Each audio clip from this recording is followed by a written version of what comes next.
Hello friends, দেখো আমাদের এই যে ছোট্ট সজনে গাছে কত সুন্দর সজনে ধরে আছে। দেখো এই যে এটা কিন্তু সজনে না, ঠিক এটাকে এই গাছটাকে বলে রাইখঞ্জন, যেটা 12 মাস পাওয়া যায়, 12 মাসই হয়। এই যে দেখো আমাদের এই যে চারিতে লাগানো আছে, তার সঙ্গে গাঁদা ফুলের গাছ। এই যে দেখো কত সুন্দর আরও ফুল এই যে ফুল এসেছে। দেখো এটা কিন্তু 12 মাস হয়। তার সঙ্গে এই যে ড্রাগন, দেখো ড্রাগনের ফুলগুলো দেখাচ্ছি। এই যে দেখো প্রচুর ফুল এসেছে, কয়েকটি খাওয়া হয়ে গেছে, বড় ছিল, কিন্তু আবার এই যে নতুন করে আবার ফুলগুলো যেটা দেখো ছোট্ট পেকে গেছে। আর এইদিকে দেখো এগুলো কিন্তু হয়ে গেছে, বড় হবে না।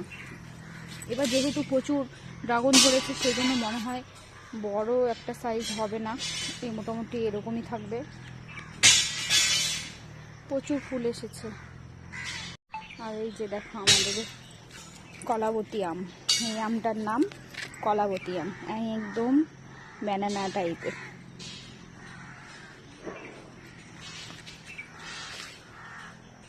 আমাদের সজনে গাছটা কেমন লাগলো জানাবে।